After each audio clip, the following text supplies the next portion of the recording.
Halo Sumatera Utara, selamat sore pemirsa. Sumatera Utara hari ini kembali hadir menjumpai Anda edisi Kamis 4 Januari 2024. Kali ini bersama saya Ahmad Rafiq. Dan saya Ayu Alvini Okori. Seperti biasa pemirsa, sejumlah informasi aktual seputar Sumatera Utara telah dirangkum tim redaksi kami untuk Anda. Dan berikut Sumatera Utara hari ini selengkapnya.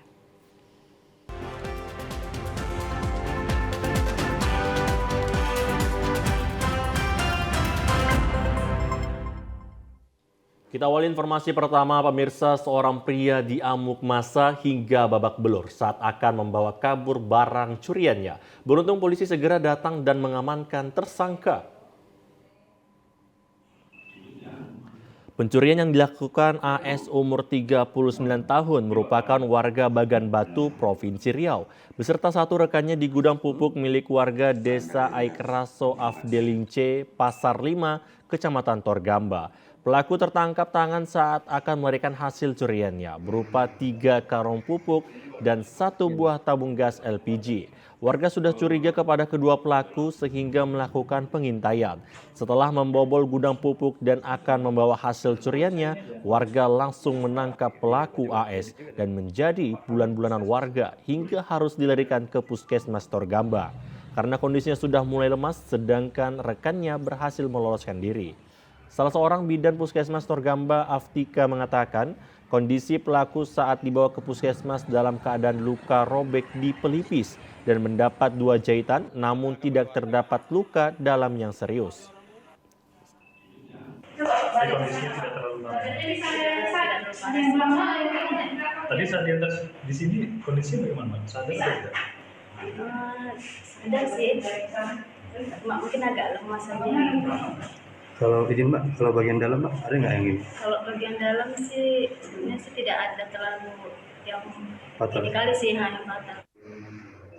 Torgamba AKP Ilham Lubis mengatakan dari tangan tersangka berhasil diamankan 3 karung pupuk, 1 tabung gas dan 1 unit sepeda motor. Kejadian diperkirakan jam 3 pagi.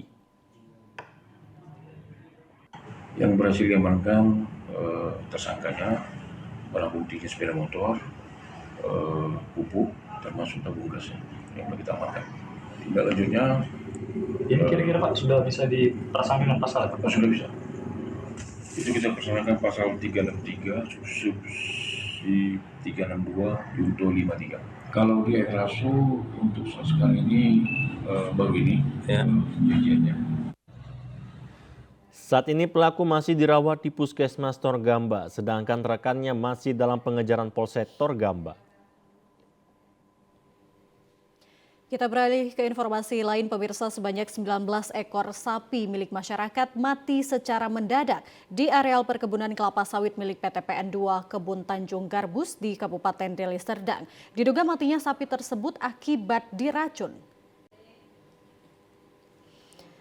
Dari video amatir yang direkam pemilik sapi saat sapinya mati secara mendadak di areal perkebunan kelapa sawit PT PN 2 di Desa Tanjung Mulia, Kecamatan Pagar Merbau, Kabupaten Deli Serdang, diduga matinya sapi-sapi ini akibat diracun oleh pihak PT PN 2 karena di sekitar lokasi matinya sapi ditemukan tahu goreng berisikan soda api.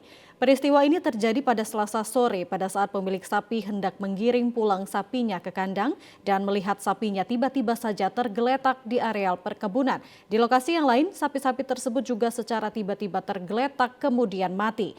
Tidak hanya diracun, namun ada juga sapi yang dibacok dan disayat kupingnya. Salah seorang pemilik sapi, Sugianto Purnawirawan TNI, mengatakan hari ini ada 4 ekor sapi yang mati secara mendadak di lokasi Afdeling 6 Kebun Tanjung Garbus. Sebelumnya sebanyak 15 ekor sapi milik warga seberang yang digembalakan di wilayah ini juga mati secara mendadak. Jam 6 lembu mau pulang. Habis setelah saya usir mau pulang, lembu itu langsung tersungkur. Saya terkejut, loh lembu ini kenapa?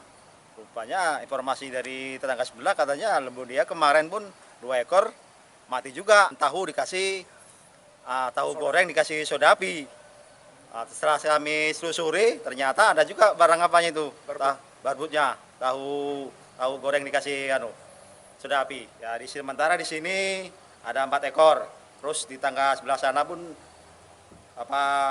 Berapa bulan yang lewat ada mati 15 ekor informasi itu.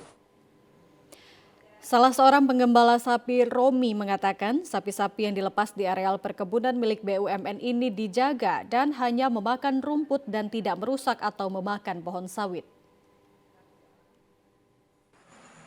Lembu abang semalam tuh ada yang mati di tadi di sana? Ada bang, Sebelumnya ada juga? ada diracun pakai tahu. Nah itu gimana? Nah, itu peristiwanya saya ngangon di belakang kandang. Lembu saya mendapatkan tahu, terus lembu saya begitu makan tahu itu lembu saya gelepar-gelepar. Habis lembu saya gelepar-gelepar, lembu saya pun langsung. Para pemilik sapi sangat menyayangkan kejadian ini. Jika sapi-sapi mereka tidak diperbolehkan digembalakan di areal perkebunan, hendaknya diberitahukan, bukan dengan cara diracun. Atas kejadian ini pemilik sapi mengalami kerugian hingga puluhan juta rupiah. Pemirsa, masyarakat Desa Limbong dan Sabarimba, Kecamatan Barumun Baru, nekat menyeberangi Sungai Barumun dengan bergelantungan di jembatan gantung yang rusak parah. Mengingat jembatan ini merupakan akses terdekat untuk beraktivitas keluar masuk desa. Banjir yang terjadi di Sungai Baru-Baru ini mengakibatkan jembatan gantung Sabarimba hancur. Sedangkan jembatan tersebut merupakan akses satu-satunya yang terdekat bagi masyarakat Desa Limbong maupun Sabarimba untuk beraktivitas keluar masuk desa ataupun pergi ke kebun. Warga nekat mempertaruhkan nyawanya dengan bergelantungan di seling jembatan yang telah hancur. Sebagian masyarakat lagi lebih memilih menyeberangi Sungai Barumun yang arus sungainya cukup deras dengan cara berenang. Masito Hasibuan mengaku walaupun ada rasa takut, namun dirinya nekat menyeberangi sungai yang arusnya deras dikarenakan sawah miliknya berada di seberang. Sawahnya di mana? Nyebrang Barumun. Ya, harus nyebrang sungai, Bu, ya? Iya, nyebrang sungai. Hal serupa disampaikan Muharram Hasibuan bahwa dirinya setiap hari pergi ke kebun miliknya dengan bergelantungan di jembatan yang telah rusak. Apa sana, ujung sana? Ya, nengok apa sawit. Nah. Ya. Ini mau kemana jadinya? Mau pulang. Jadi ke mana jembatan ini? Kalau mau ke sana harus kayak gini, Bang, ya? Iyalah, amat. Kapan nih kejadian jembatan putus ini, Bang? Udah ada 1 minggu ini. Pemirsa, pasca dikembalikannya seluruh dana APBD Kota Medan oleh perusahaan kontraktor proyek lampu landscape atau lampu pocong yang berjumlah 21 miliar rupiah, pemerintah Kota Medan akan segera melakukan pembongkaran di beberapa ruas jalan di Kota Medan. Para perusahaan kontraktor proyek lampu pocong di Kota Medan menyatakan tidak menyanggupi proses pembongkaran proyek yang dinyatakan sebagai proyek gagal atau total loss oleh Inspektorat Kota Medan tersebut. Proyek yang telah menghabiskan dana miliaran uang rakyat ini dinyatakan gagal karena disebut tidak sesuai dengan standar dan molornya waktu pengerjaan yang dilakukan para perusahaan kontraktor. Setelah seluruh perusahaan kontraktor proyek lampu pocong ini mengembalikan seluruh uang yang bersumber dari APBD Kota Medan tersebut, Wali Kota Medan Bobi Nasution mengatakan pemerintah Kota Medan akan mengambil alih pembongkaran lampu pocong yang telah berdiri di beberapa ruas jalanan di Kota Medan. Hal ini dilakukan karena para perusahaan kontraktor tidak menyanggupi melakukan pembongkaran dengan alasan tidak memiliki biaya operasional. Ada beberapa ruas yang belum dibongkar karena memang belum terbayar tertagihkan, tapi yang sebelumnya sudah tertagihkan pun setelah mereka bayarkan itu yang mereka menyatakan hal yang sama dan serupa, lalu mereka meminta agar pemerintah Kota Medan saja membongkar, dan itu sudah kami lakukan kepada pelaksana yang sudah melakukan pembayaran sebelumnya. Nah, dalam hal ini 3 pelaksana ini sama. Jadi Pak Presiden menyampaikan disarankan agar kami melakukan pembongkaran. Mulai malam ini akan kami lakukan pembongkaran. Sebelumnya proyek lampu pocong ini sempat menuai berbagai kritikan publik dan dinyatakan sebagai proyek gagal oleh Inspektorat Kota Medan. Saat ini Pemko Medan tengah melakukan pembongkaran lampu pocong secara bertahap di sejumlah ruas jalan di Kota Medan. Pemirsa, intensitas hujan yang tinggi membuat jalan alternatif penghubung 3 kecamatan di Medan longsor. Warga meminta pemerintah segera memperbaiki jalan longsor tersebut sebelum adanya korban. Warga yang melintasi Jalan Saudara Lingkungan 6, Kelurahan Beringin, Medan Selayang harus hati-hati. Jalan alternatif penghubung 3 kecamatan Kota Medan ini memiliki lebar 3 meter, terpaksa ditutup dengan garis polisi pasca terjadinya longsor beberapa hari lalu. Sehari-harinya, Jalan Saudara ini menjadi jalan alternatif pilihan warga dari Jalan Padang Bulan, Kecamatan Medan Selayang, menuju Jalan Abdul Haris Nasution, Kecamatan Medan Johor. Jalan ini juga menjadi akses menuju Kecamatan Polonia. Meskipun jalan ini telah ditutup, beberapa warga masih juga melintasi jalan tersebut untuk akses yang lebih cepat menuju kota. Terlihat material jalan dan drainase anak sungai Babura ini rusak dan beberapa material jatuh ke aliran anak sungai Babura. Salah seorang warga Gurning mengatakan kondisi Jalan Saudara pasca longsor hanya bisa dilalui pejalan kaki dan roda 2 saja. Kondisi ini sangat membahayakan sehingga akses ditutup sementara. Ini ambrolnya ke sana sekitar 3 meter, tapi ini yang membahayakan ini ada sekitar 10 meter. Longsor ini udah dilaporkan atau gimana, Bu? Dari pihak PU udah kemari, memantaunya sudah. Kalau longsornya sekitar 10 hari udah ada ini. Udah ada ya, Bu. Cuman kalau dibiarkan lewat terus kendaraan mobil atau kereta pasti akan memakan korban kalau nggak segera dikerjakan. Kepala Lingkungan 6 Arfa Lubis menjelaskan pihak Dinas Pekerjaan Umum Kota Medan telah datang melihat kondisi jalan ini namun belum tahu kapan akan dikerjakan. Warga sini nggak bisa lewat ya Pak? Bisa kalau yang roda 2, kalau roda 4 nggak boleh. Ada korban nggak Pak waktu kejadian Pak? Sampai sekarang belum ada. Harapannya apa sih Pak? Hah? Harapannya? Ya dibenahi Pemda lah ya. Warga dihimbau agar tidak melintasi Jalan Saudara Medan Selayang ini sebelum diperbaiki dan disarankan mencari jalan alternatif lainnya dikarenakan sewaktu-waktu bisa terjadi longsor lebih besar lagi. Pemirsa, informasi aktual lainnya dapat Anda ikuti setelah yang satu ini. Tetaplah bersama kami di Sumatera Utara hari ini.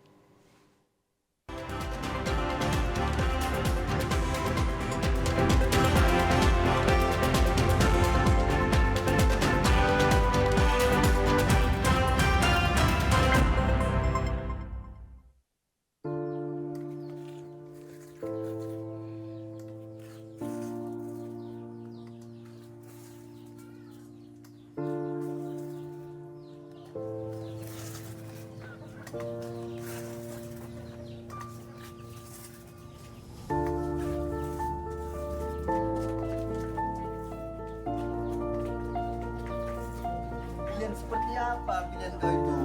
Pilihanku pasti yang terbaik. Dibanding pilihanmu, mau dibawa kemana negara kita ini? Apa aja pilihan ada? Oh tidak, pilihanku itu pasti yang terbaik. Allah, kau sama saja kau sama. Banyak kali.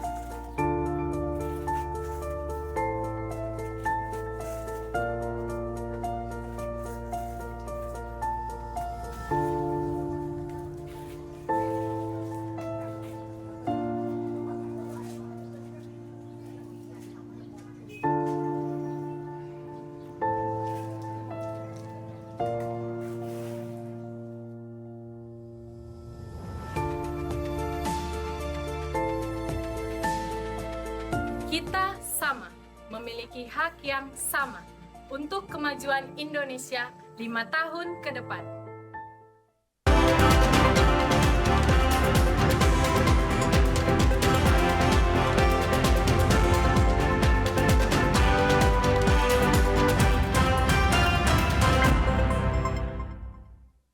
Pemirsa, Wali Kota Medan Bobi Nasution menegur petugas Dinas Perhubungan dan juru parkir ilegal yang diduga membiarkan mobil parkir sembarangan di trotoar jalan. Bobi menyebutkan trotoar jalan yang berada di seputaran Lapangan Merdeka bukan untuk parkir kendaraan bermotor. Inilah video Wali Kota Medan Bobi Nasution menegur langsung seorang oknum dinas perhubungan dan juru parkir ilegal yang membiarkan mobil parkir sembarangan di trotoar jalan dan parkir hingga 2 jalur di kawasan Lapangan Merdeka, Kota Medan. Dalam video yang diunggah di akun Instagram Wali Kota Medan, terlihat menegur manajer bank yang membiarkan mobil terparkir sembarangan dan tidak mengikuti aturan yang berlaku. Terkait hal tersebut, Wali Kota Medan Bobi Nasution menghimbau masyarakat agar tetap menjaga aset daerah yang telah dibangun. Selain itu, dirinya telah berkoordinasi dengan Forkopimda Kota Medan agar tetap melakukan sosialisasi terkait larangan dalam berkendara dan parkir di Kota Medan. Untuk juru parkir liar sudah diamankan di Polsek Medan Barat untuk pemeriksaan lebih lanjut. Kita harus jaga semua aset kita yang udah kita bangun ini, bukan pakai uang siapa-siapa, pakai uang kita semua. Dari aparat kami pengen kita jagalah aset kita ini.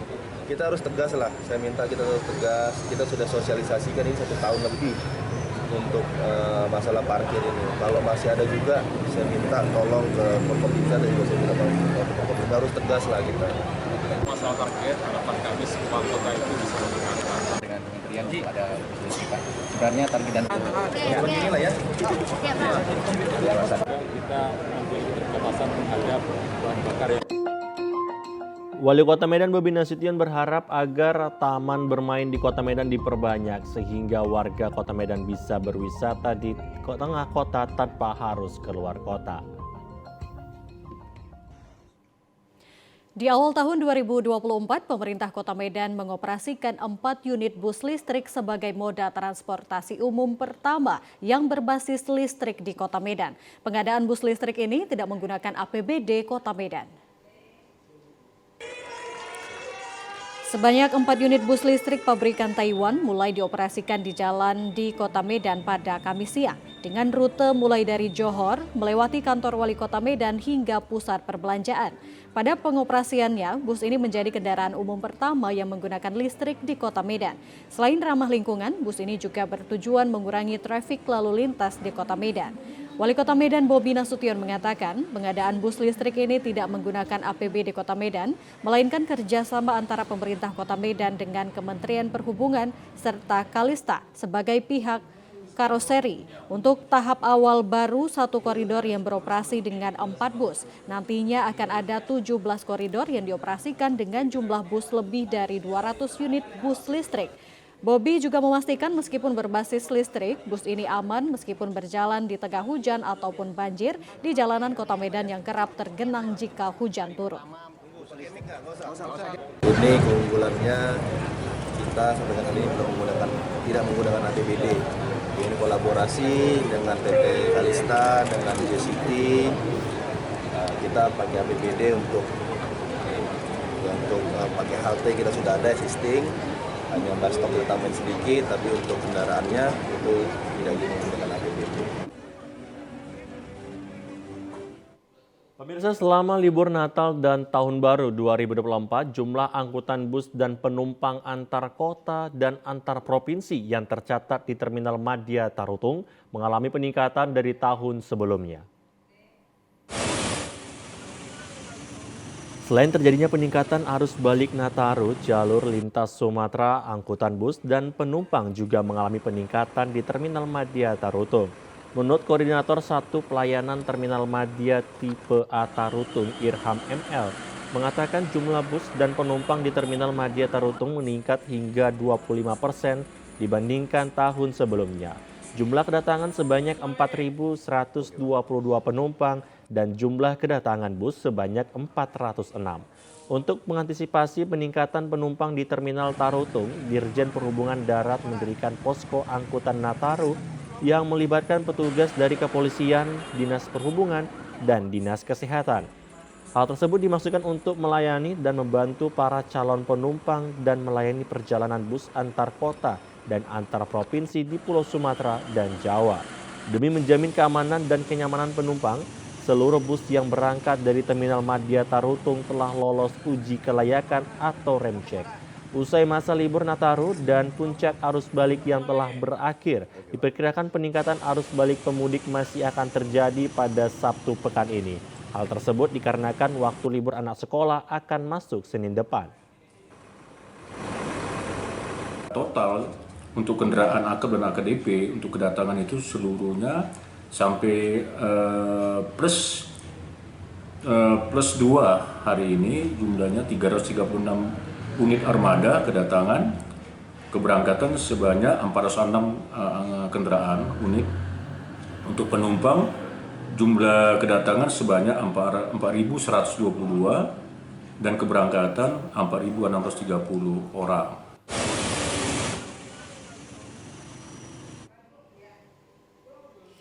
Untuk menciptakan ketertiban dan kelancaran berlalu lintas serta mengantisipasi kemacetan di lokasi wisata yang rawan terjadi kemacetan, sejumlah personil unit Lantas Polres Taput melakukan pengaturan lalu lintas. Di sejumlah titik jalan jalur lintas Sumatera terjadi peningkatan jumlah kendaraan seperti halnya di Sipoholon, diakibatkan peningkatan jumlah kendaraan yang keluar masuk ke lokasi tempat pemandian air panas Sipoholon. Seperti halnya di Sipoholon, jalur lintas Sumatera via Tarutung cukup ramai dilalui kendaraan, sehingga sering terjadi kemacetan lalu lintas, terutama pada pagi dan sore hari. Untuk mengantisipasi peningkatan arus lalu lintas di titik kemacetan, personil unit Lantas Polres Taput dalam rangka menciptakan ketertiban dan kelancaran berlalu lintas, serta mengantisipasi kemacetan di lokasi tempat-tempat wisata air panas Sipoholon, unit Lantas Polres Taput melakukan pengaturan dan penguraian arus lalu lintas pada titik terjadinya kepadatan arus lalu lintas. Selain itu, pada penertiban dan penguraian di titik rawan padat arus lalu lintas pada operasi Lilin Toba 2023 dan pengamanan Natal dan Tahun Baru 2024, unit Lantas Polres Taput senantiasa menghimbau pengendara agar selalu mengutamakan keselamatan berlalu lintas dan mematuhi peraturan dalam berlalu lintas di jalan raya. Kesadaran masyarakat dalam tertib berlalu lintas diharapkan dapat mencegah kemacetan dan memberikan rasa aman bagi pengguna jalan raya, serta mencegah timbulnya tindak kriminalitas di daerah hukum Polres Taput selama masa Natal dan Tahun Baru 2024. Sekarang kita ini arus baliknya di Nataru ini tetap kita upayakan di wisata objek air panas agar terurai, ya. Walaupun tim urainya dibagi-bagi dari seborong-borong, juga di wisata air panas tetap kita urai, dan saat ini untuk kendaraan-kendaraan termasuk aman dan baik, lancar untuk perjalanan dari Tarutung dan juga menuju ke Tarutung, ke Seborong-borong, dan dari Seborong-borong menuju ke Tarutung. Situasinya aman, lancar, dan baik untuk Nataru arus baliknya. Demikian yang kami sampaikan.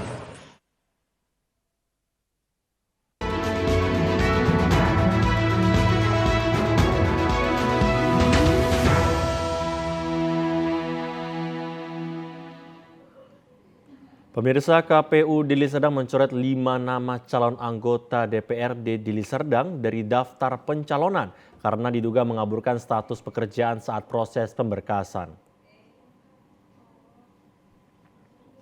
5 orang caleg itu berasal dari 4 partai yang berbeda-beda, dan saat ini KPU Deli Serdang telah mengeluarkan surat keputusan nomor 2113 tahun 2023 tentang perubahan atas keputusan sebelumnya pada tahun 2023 tentang daftar calon anggota DPRD Deli Serdang dalam pemilu 2024. Adapun 5 orang caleg yang dicoret itu, 2 diantaranya berasal dari Partai Persatuan Pembangunan, Partai Golkar 1 orang, Partai Amanat Nasional 1 orang, dan Partai Demokrat 1 orang. Komisioner KPU Deli Serdang Divisi Teknis Penyelenggaraan Pemilu Ziahul Haq Siregas mengatakan, dengan 5 orang caleg ini kini telah dinyatakan tidak memenuhi syarat atau TMS. Keputusan KPU Deli Serdang ini sudah disampaikan kepada partai politik atau parpol yang bersangkutan. Terungkapnya masalah ini berawal dari masuknya surat dari Sekwan DPRD Sumut dan juga surat dari Sekwan DPRD Deli Serdang. Sekwan saat itu mempertanyakan bagaimana status mereka sebenarnya yang terdaftar sebagai penerima gaji yang bersumber dari keuangan negara. Meskipun sudah dicoret, namun kelima caleg tersebut masih punya peluang apabila ingin kembali terdaftar dapat menggugat ke lembaga yang berwenang seperti Bawaslu. diproses mulai dari pencalonan sebenarnya Bang, kan ada BB pernyataan namanya. Di BB pernyataan itu kalau si caleg tersebut misalnya menyampaikan ke kita pekerjaannya adalah wira swasta, berarti kan tidak wajib mundur, berarti kan selesai. Namun dalam hal ini misalnya ada lembaga yang menyampaikan ke kita bahwa yang bersangkutan adalah sebagai pekerjaannya yang wajib mundur, itu akan kita tindak lanjuti. Kan tentu ada proses Bang ya. Setelah kita lakukan pencoretan, kemudian kita mengeluarkan keputusan yang baru.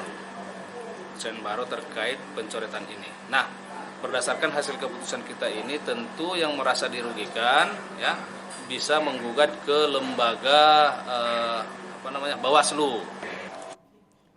Saat ini kelima nama caleg dari 4 partai tersebut sudah melakukan pendaftaran gugatan ke Bawaslu Kabupaten Deli Serdang. Komisi Pemilihan Umum KPU Tanjung Balai akan merekrut sebanyak 3.815 orang di TPS sekota Tanjung Balai. Sesuai tahapan pembentukan anggota KPPS Pemilu 2024 ditetapkan KPU RI sesuai pasal 40 Peraturan KPU nomor 8 tahun 2022. Ulil Amri, Komisioner KPU Tanjung Balai menyampaikan bahwa proses seleksi bertujuan untuk memastikan bahwa KPPS terdiri dari individu yang kompeten, adil, dan dapat diandalkan yang akan memastikan jalannya pemilu 2024 dengan lancar. KPU Tanjung Balai mengajak semua masyarakat untuk berpartisipasi dalam proses seleksi KPPS ini dengan penuh semangat dan integritas.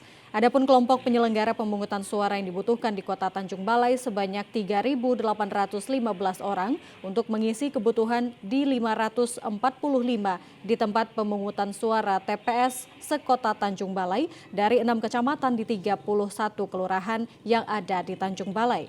KPU Tanjung Balai juga telah melaksanakan sosialisasi kepada pemilih pemula di beberapa sekolah di Tanjung Balai sebagai peran pemula untuk sebagai pemilih di tahun 2024 ini.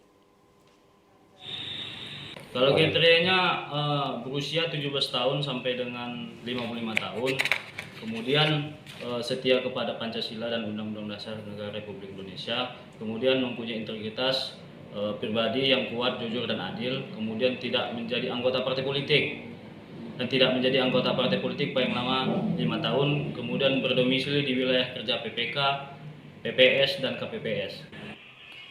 Keberhasilan pemilihan umum 2024 ini juga sangat bergantung pada kualitas dan dedikasi KPPS sebagai garda terdepan dalam penyelenggaraan proses demokrasi. Pemirsa, informasi menarik dan aktual lainnya akan kami hadirkan untuk Anda sesaat lagi. Tetaplah bersama kami di Sumatera Utara hari ini.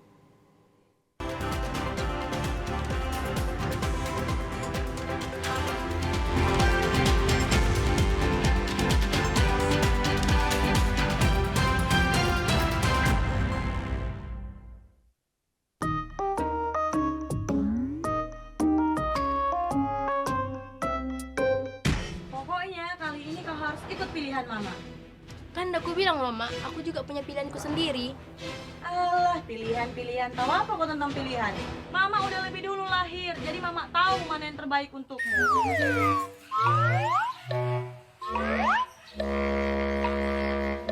Gak ada itu, Mak. Intinya aku udah punya hak untuk memilih. Pokoknya Mama gak mau tahu. Kau harus ikut pilihan Mama. Udahlah, Mak. Mama jangan paksa anak kita untuk mengikuti pilihan Mama. Dia sudah dewasa, Mak. Dia tahu mana yang terbaik untuk masa depannya. Kan itu lebih bagus daripada tidak memilih. Toh, siapapun terpilih nanti, mereka putra terbaik bangsa Indonesia. Ah, Bapak ini pun sama aja, bela-bela Mirna aja terus. Intinya, Mak, aku udah bulat sama pilihanku sendiri.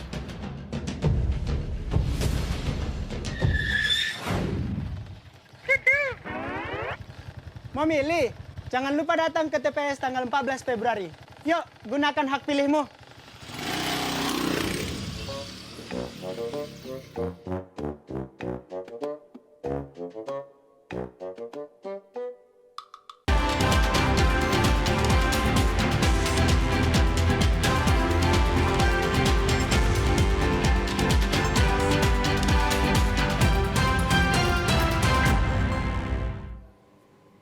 Libur tahun baru menjadi berkah bagi Harun Saragi karena usaha penyewaan bannya laris manis disewa pengunjung di objek wisata Pantai Salju, Desa Mabar, Kecamatan Bangun Purba, Kabupaten Deli Serdang. Salah satu objek wisata pemandian Pantai Salju yang berada di Jalan Besar Gunung Meria, Desa Mabar, Kecamatan Bangun Purba, ramai dikunjungi wisatawan. Terlihat para pengunjung menikmati suasana pantai sambil bermain air dengan menggunakan ban sebagai pelampungnya. Jika datang ke Pantai Salju ini tidak lengkap rasanya kalau tidak turun untuk mandi. Ramainya pengunjung pantai menambah berkah tersendiri bagi usaha penyewaan ban. Harun Saragi, pemilik usaha penyewaan ban, mengatakan usaha ini telah ditekunnya sejak 10 tahun lamanya. Ada berbagai jenis dan ukuran ban yang ia sediakan, mulai dari ban yang berukuran kecil hingga ban yang berukuran besar. Untuk setiap bannya ia bandrol dengan harga Rp5.000 sampai dengan Rp15.000. Dengan menyewa itu, pengunjung dapat menggunakan ban yang disewanya tanpa batasan waktu. Pada libur tahun baru 2024 ini, pengunjung di objek wisata Pantai Salju jauh menurun hampir 50% dibandingkan tahun lalu. Berkurangnya pengunjung membuat omsetnya juga menurun. Di tahun sebelumnya, omsetnya perharinya mencapai Rp1.500.000. Namun pada tahun ini hanya mencapai Rp800.000 perharinya. Kurang ya? Kurang itu bagaimana? Bisa diceritakan? Dari tahun sebelumnya gimana, sama tahun ini gimana? Jauh lah kurangnya, separuh lebih. Nah itu berkurangnya itu sih banyaknya gimana Bang? Berapa persen sih dari tahun sebelumnya? 50% ada kurang.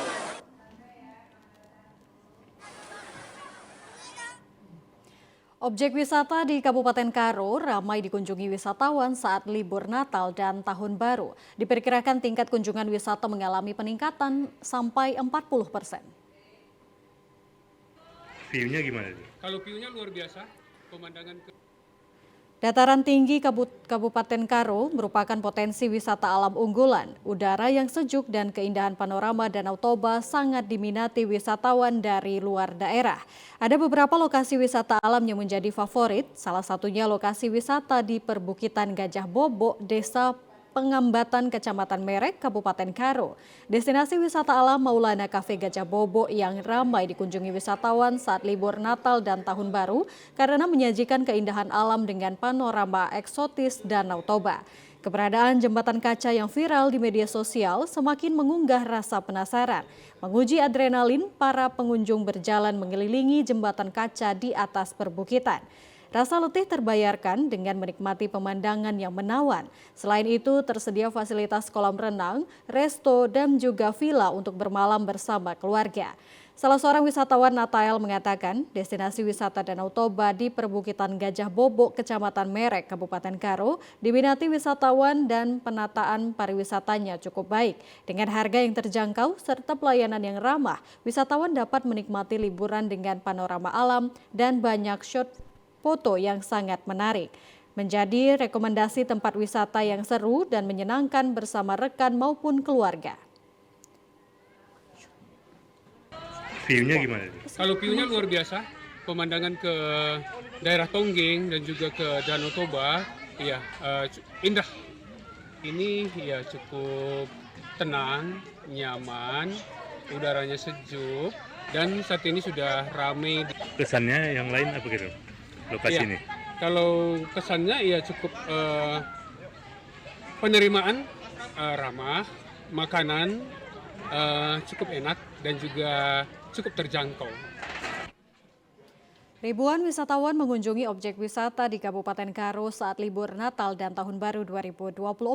Diperkirakan tingkat kunjungan wisatawan hunian hotel dan penginapan meningkat 30 hingga 40%. Pemirsa, berikut informasi perakiraan cuaca di sejumlah daerah di Sumatera Utara dari Badan Meteorologi, Klimatologi, dan Geofisika Wilayah 1 Medan berlaku pada hari Jumat 5 Januari 2024. Halo Sobat BMKG, kembali bersama saya Ena Paramita.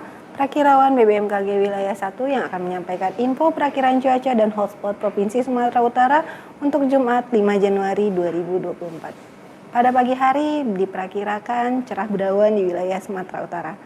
Untuk siang dan sore hari diperkirakan berawan dan berpotensi hujan ringan hingga lebat di sebagian wilayah Sumatera Utara, di mana hujan lebat terjadi di Gunung Sitoli, Nia Selatan, Dairi, Pakpak Barat, Humbahas, Madinah, Tapanuli Tengah, Sibolga, Tapanuli Utara, Padang Lawas, Tapanuli Selatan, Padang Sidempuan, Mandailing Natal, dan sekitarnya. Untuk malam hari diperkirakan hujan ringan hingga lebat di seluruh wilayah Sumatera Utara. Hujan lebat terjadi di Pakpak Barat, Humbahas, Tapanuli Tengah, Sibolga, Tapanuli Selatan, Padang Sidempuan, Mandailing Natal, dan sekitarnya. Untuk dini hari diperkirakan berawan. Suhu udara berkisar antara 16 hingga 32 derajat Celcius dengan kelembaban udara 60 hingga 95%. Angin dari timur laut hingga tenggara dengan kecepatan 10 hingga 30 km per jam. Untuk titik panas terpantau pada tanggal 3 Januari 2024 tidak terdeteksi untuk wilayah Sumatera Utara. Kepada masyarakat dihimbau untuk tetap waspada terjadinya hujan lebat yang disertai petir dan angin kencang di sebagian wilayah pegunungan, lereng barat, hingga pantai barat Sumatera Utara yang dapat mengakibatkan bencana hidrometeorologi seperti banjir dan longsor. Demikian perakiraan yang dapat kami sampaikan, semoga bermanfaat dan terima kasih.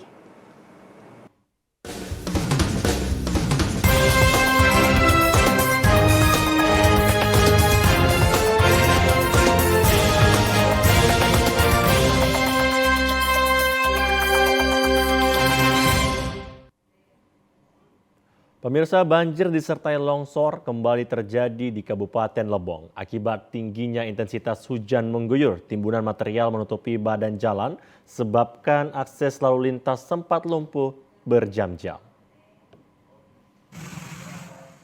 Sekira pukul 16 waktu Indonesia bagian Barat sore kemarin, jalan kawasan Danau Tes, tepatnya di Desa Kutaidono, Kecamatan Lebong Selatan, Kabupaten Lebong, alami lumpuh akibat timbunan material longsor dan derasnya banjir di atas bahu jalan kawasan setempat. Kendaraan sempat macet berjam-jam pasca tim gabungan TNI Polri dan masyarakat setempat evakuasi material longsor. Kami bersama masyarakat dan TNI serta pihak kecamatan dan pemadam sedang melaksanakan pembersihan jalan agar masyarakat pengguna jalan dapat melewati jalan Muara Mansur. Kemudian himbauan kepada warga masyarakat agar berhati-hati dan apabila memungkinkan ditunda dulu perjalanan apabila cuaca hujan deras karena rawan longsor. Hingga pukul 7 malam material longsoran berhasil dievakuasi. Kendaraan sudah dapat melintas kembali namun harus ekstra hati-hati sisa material longsor yang licin dan berbahaya. Tim Liputan TVRI Bengkulu melaporkan. Komisi Pemilihan Umum akan melaksanakan pelipatan 4 jenis surat suara di 2 gedung milik pemerintah Kabupaten Seluma. Surat suara yang berjumlah total 640.812 lembar dijadwalkan akan mulai disortir dan dilipat pada 4 Januari 2024. Surat suara yang akan dilipat ini terdiri dari surat suara DPRD Kabupaten, DPRD Provinsi, DPR RI, dan DPD RI. Sedangkan untuk Presiden dan Wakil Presiden telah lebih dahulu selesai dilipat pada Desember 2023 lalu. KPU menyiapkan 2 gedung yakni Gedung Pemuda Olahraga dan Gedung Balai Adat milik Pemkab Seluma sebagai lokasi sortir dan pelipatan. Ada lagi kita ini masih dalam artian mapping terkait dengan tenaga pengawas hal tersebut. Tenaga pengawas ini kita berdayakan selain sekretariat yang ada di jajaran seluruh Kabupaten Seluma, juga kita berdayakan ada tenaga pendukung di masing-masing kecamatan di PPK itu kita coba tarik ke kabupaten dalam rangka untuk mengawasi terlipat suara ini. Setelah selesai dilakukan pelipatan, surat suara akan kembali disimpan di gudang KPU Seluma. Selanjutnya surat suara akan didistribusikan ke tempat pemungutan suara jelang hari pencoblosan 14 Februari 2024 mendatang. Dari kontributor Seluma, Tim Liputan TVRI Bengkulu melaporkan. Pemirsa, informasi tadi mengakhiri perjumpaan kita di Sumatera Utara hari ini. Mewakili kerabat kerja yang bertugas, saya Ahmad Rafiq. Dan saya Ayu Alvini Okori. Terima kasih, selamat sore dan sampai jumpa.